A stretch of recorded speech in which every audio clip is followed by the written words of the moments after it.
Welcome to the Solo Grind, where we shine a light on the raw and real journey of being a solo entrepreneur. I am Teresa, your guide on this adventure of going it alone, without a safety net and without the rule book. The grind is real, my friend, and so are the wins, the freedom, and the joy of building success on your own terms. I'm here to debunk the myths, share some laughs, and share what it takes to thrive as a go-getter, busy, doing it all entrepreneur. Hi, I am so excited to have you guys here for episode 2 of the season 2 of the Solo Grind. And as you can maybe tell if you're joining me on YouTube, we are adding a video component this year. That has been one of my dream big goals. And that's exactly what we're going to be talking about today is the dream big goals for 2025, how you can set some that are focused on who you want to be in the world, how you want to show up, what you want to create, and how you can use those to create your dream life. So we are going to dive in. But before we dive in, I want to take a moment to introduce myself. To those of you joining me for the very first time, welcome. I am so very glad you are here. I am Teresa Schloop. I am the OG Caffeine Creative, and that means basically that I am a brand strategist, a web designer, and digital marketer. I work with confident service-based entrepreneurs who are out there doing it all, being it all, go-getter, perfectionist, rocking the solo entrepreneur world and lifestyle, and bringing a lot of amazingness into the world. And one of the ways that I do that is, yes, I do the brand and the web design and those kind of things behind the scenes, but I'm also helping people bring clarity to their vision, clarity to who they want to be, how they want to show up in the world, and what they want people to say about them when they leave the room. All of that is part of the strategy that I bring into it. And again, I am excited and happy for that you are here. Being a solo entrepreneur, I'm going to take a side note here before we dive into today's topic, because sometimes being a solo entrepreneur is a lot of work and it doesn't always go easy. Sometimes it is a challenge. Sometimes you have kittens crawling on your shoulder while you're trying to record a new episode for your podcast. And check out the outtakes at the end of this episode, or go look at my story on Instagram if you're tuning into the audio version of the podcast to see how that played out. Also, it could be technology issues. Technology gives us all issues, even when we're good at technology. And so there are going to be days when you record something 4 times because of issues. There are going to be days when they're smooth sailing ahead.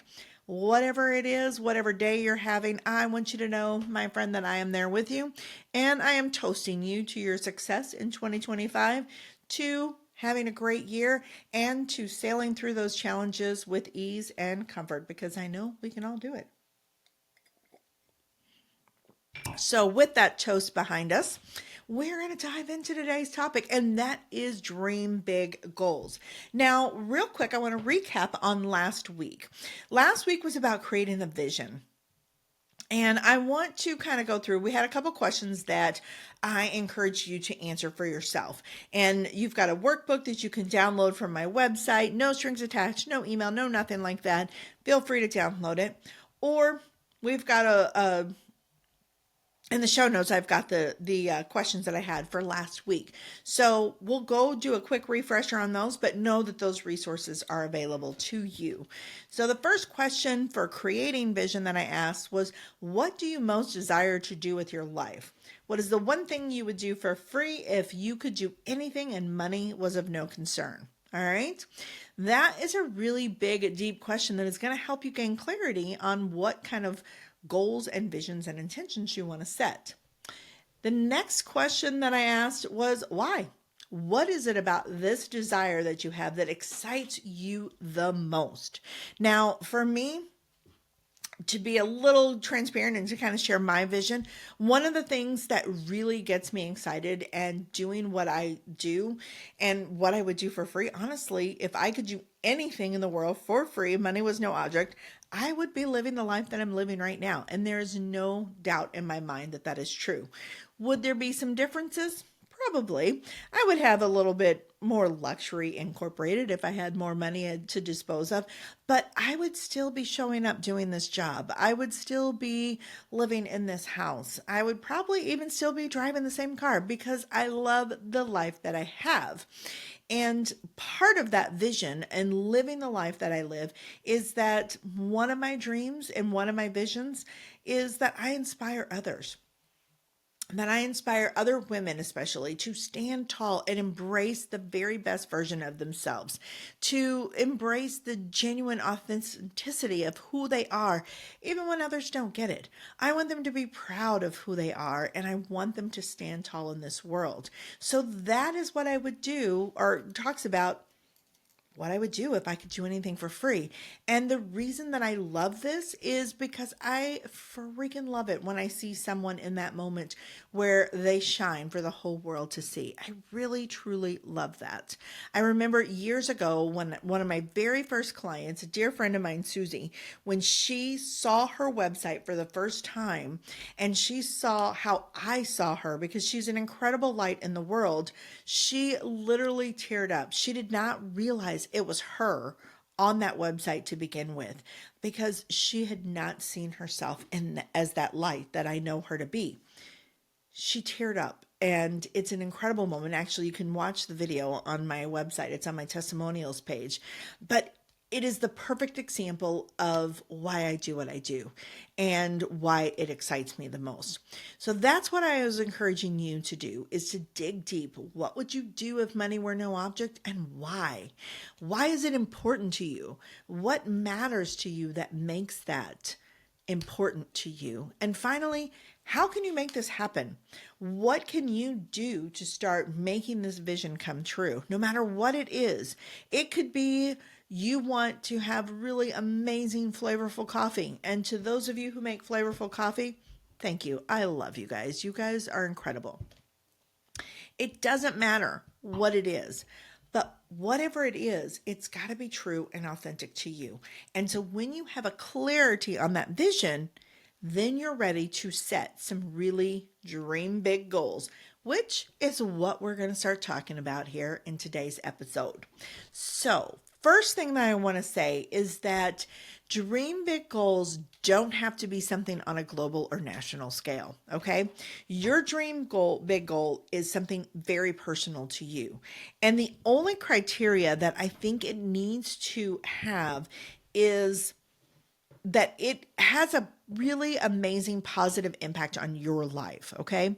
That's what I want you to think about. What are things you can do that have a positive impact on your life and make your quality of life better?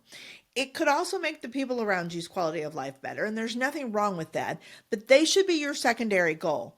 You should be the primary goal when it comes to creating these dream big goals. You need to be the primary focus, because when you fill your cup, when you create something amazing for you, when you improve the quality of your life, you have so much more to give to the people around you. And that is just a simple fact. All right. So think about what are some things that would make your life a lot bigger or a lot better. And again, what are some things that are simple and easy? Excuse me, I need a little sip of water. When you record an episode 5 times plus do 2 other recordings, your voice gets a little bit dry for the day. All right, so let me share with you, I'm going to share with you 2 of my dream big goals. Okay, from one is from quite a few years ago, and one is for this year. All right, so the one from a couple years ago, it was probably about 8 years ago, was honestly a pretty small one. But at the same time, it was one that was a really big impact in my life. And the reason I say it was a small one is because I actually remember somebody, I can't remember who, somebody who loves me and their intentions are good, but they made fun of my goal and they thought it was a silly, dumb goal to even write down. And that's why I call it a small one. But it was something that had a huge impact on my life. And the goal was simply this: I wanted to go to the grocery store once a week. That was my goal. Now, hearing that, you're like, that's not a goal. Why is that even important? But here's why it was important. At the time, I was juggling a lot of balls in the air. I still had teenagers in the house. I was still doing some work for my old corporate life, doing work on the side. I had a home office, another office that I was maintaining.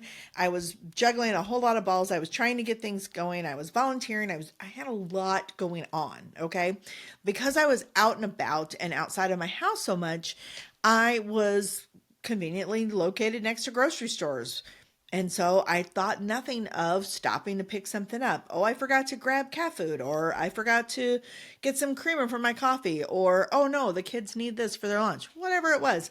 I thought nothing of making a quick stop to the grocery store. Here's where it diminished the quality of my life. Quick stops to the grocery store are never that quick, especially at the end of the day. There's crowds, there's lines, there's all of that.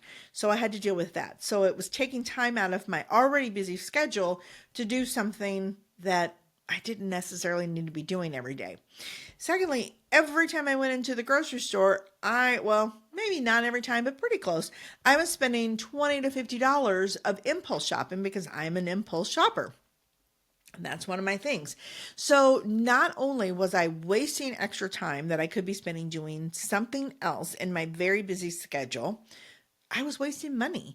And it wasn't money that I really had to waste. I was trying to develop a business. I had kids at home, all the things, right? So by creating this goal to shop once a week, I was improving my quality of life.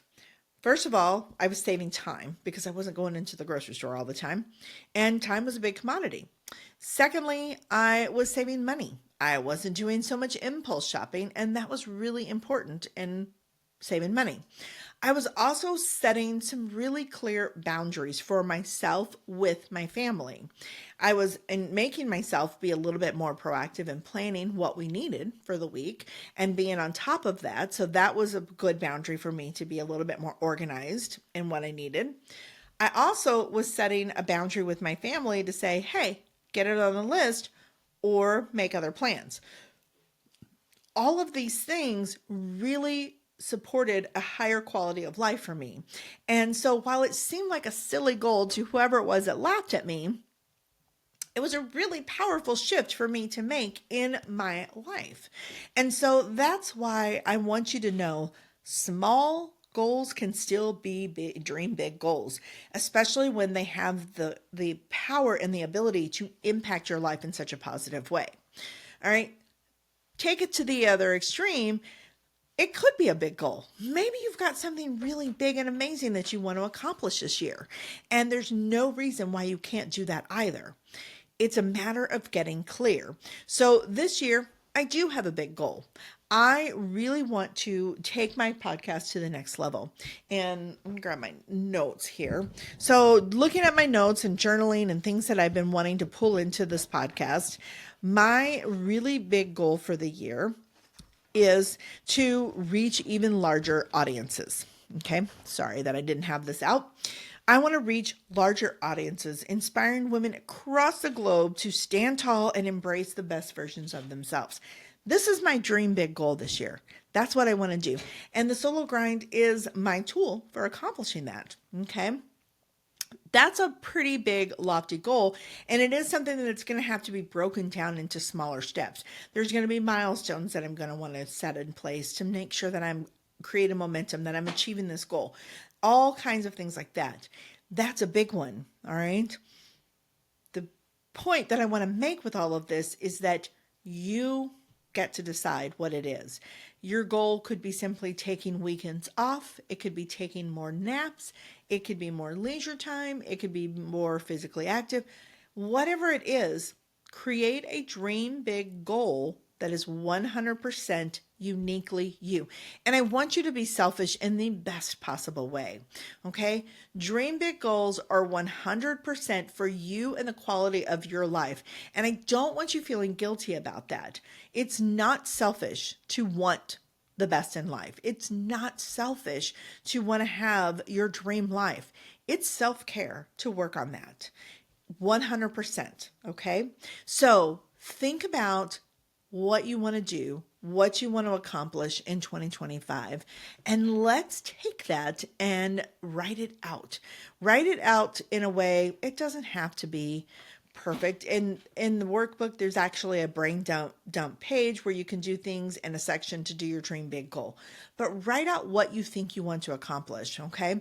And either schedule some time after you listen or pause this podcast right now and go into it, because we're going to go deeper than that. The whole way that I achieve the success that I do is I go deeper than the surface level, and I'm going to share that with you here coming up in the next few moments. So, pause, do what you need to do to get that dream big goal out of whatever it is that you want, that selfish thing that you've not allowed yourself to achieve. Create one for personal and business if you want to. I have one for both. And put it down on paper, and then let's go deeper. All right. So going deeper here, I'm going to ask you a couple questions, and these questions are going to be in the show notes so that you can totally dive in and take a look at them. But I want you to answer these questions. Some of them you're going to go really in depth in. Some of them you're maybe not going to answer too much. Whatever it is, whatever you do, as long as it feels right within your heart and soul, you're on track, okay?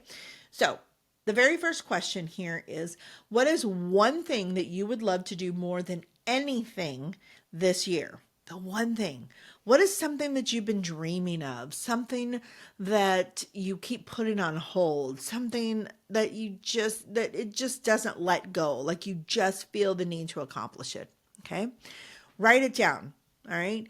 If you have multiple ones, write down multiple ones, but I would rank them by which one has the strongest emotion attached to it. Which one is almost the scariest even, or the most exciting? Fear and excitement actually are sister emotions, and can tell a lot about what it is that you're working on. Okay. The next question. What have you always wanted to learn, but you've never taken the time to do so? All right. Maybe you don't have anything new that you want to learn this year, but you never know. Maybe you do. Learning is a big part of my life. I love learning new things, and honestly, I'm always learning how to do stuff. This year, I'm learning how to draw cartoon characters because I want my planner to be fun and cute, and that's the whole reason that I'm doing it. Are people going to see these? Probably not, but that's one of my goals for this year of something that I want to learn. All right, next question. What are your top 3 guilty pleasures? And I use the word guilty kind of cautiously because it's not an emotion that I align with. I honestly don't really believe in guilt in a sense of holding on to it. I am quick to release guilt. For me, guilt is the emotion that lets me know when I've done something that is not, or said something that is not in alignment with who I want to be.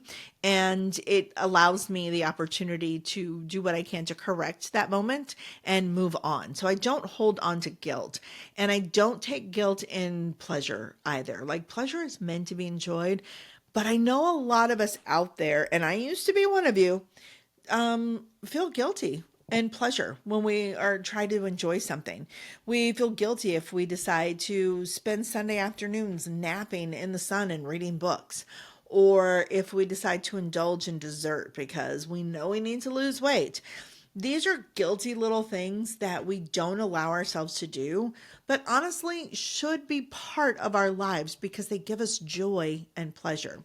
A good example of this is indulgent desserts. Now, having gone through this cancer journey, you gain a lot of weight when you go through breast cancer treatment. There's steroids, fatigue, thyroid issues that sometimes arise after the fact.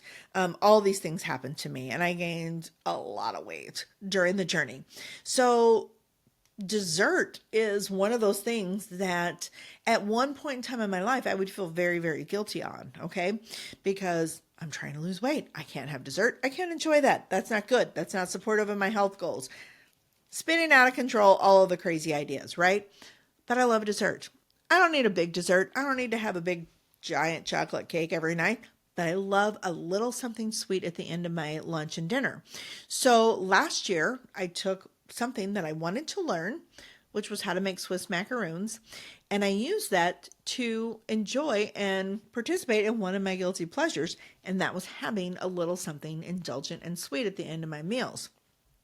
So I created this goal for myself to learn how to make Swiss macaroons. And in doing so, I have these nice little delectable, wonderful little treats. And it's a couple bites. So I'm enjoying that indulgence, but I'm still supporting my health goals and I'm still staying on alignment with who I want to be. Do you see what I'm talking about in this? I hope. All right. If you don't, text me. Let's talk about this. Let's open a conversation because I would love to help you get past guilty pleasures and just get straight to the point where you're just simply enjoying the pleasure of life. All right. Next, I want you to think about if you could spend more time with family and friends, what would you do? As solo entrepreneurs, we are by trade typically workaholics. I myself am a recovering workaholic, and I remember the time when I would spend 80 hours a week working. Okay. I remember getting up at 4:30 trying to get in a couple hours of work before I would have to make breakfast for the kids. And by have to, I always chose to and make breakfast for the kids. That's one of my joys. But then as soon as I got him out the door, I was right back at work. And I'd be working straight up until everybody came home, rushing to make dinner or rushing to whatever activity we had that night, and then maybe trying to squeeze in more work before I passed out. It was not okay. It was not good. It was too many hours. Okay. And what was really bad about that is that I was working so hard that I was giving the people I loved the most basically the leftovers. I didn't have much left to give when I did have a moment of freedom, but that's all that they got. And it wasn't fair. So I want you to think about that. If you could spend more time with family and friends, what would you do? How would you do that? This could be where you start carving out a dream big goal of taking weekends off or 1 weekend a month, planning a family day or whatever, something like that. Totally up to you what you do with it. But it's a good way to help you figure out what is going to be the goal that you want to focus in. All right.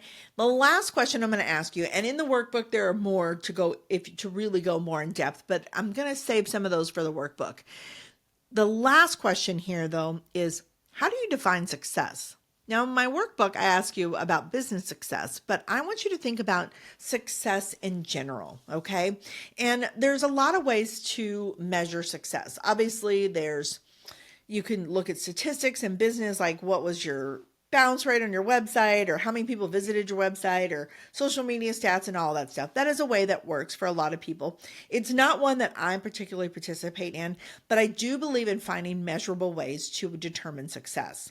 So, for example, one of my goals, my personal goal, is to be more active this year.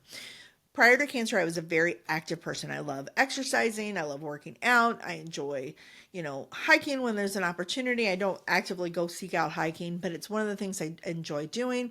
A lot of things. I like to be active. I like to be up and doing and moving and participating.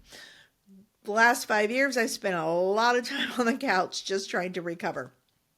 So this year, now that I've got my health back, now that I've got this 100% cancer-free bill of health, now that I've got this whole life ahead of me, I want to be more active. And that is my goal for this year. So how do I measure that?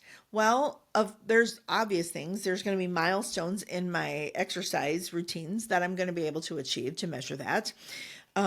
There's going to be activities that I get out and about to do. Maybe there's a hike that I want to do or a bike ride or something like that is outside of my normal everyday life. There's, at the end of the year, we're planning a big family vacation and just feeling confident in my body and who I am at that time is going to be part of this. These are measurable ways to determine my success. And that's what I want you to be thinking about. Or what are some measurable ways? And choose measurable ways that mean something to you. Okay. Tracking statistics, tracking numbers means nothing to me. If anything, it makes me a little bit crazy and stresses me out. So I find other ways to measure my success. And that's what I want you to do is find the ones that work for you. Once you have these questions answered, I want you to take a look at that dream big goal you wrote down before you dove in to go deeper. And I want you to take a moment just to fine tune it. Okay. How can you make this goal that much stronger, that much more better, that much more intention focused. This level of clarity is what you need when it comes to really building momentum, which we're going to talk about next week, and accomplishing the goals that you want to accomplish. So look at that and fine tune this dream big goal to where it is something that just gets you so excited that you can literally taste it. Okay.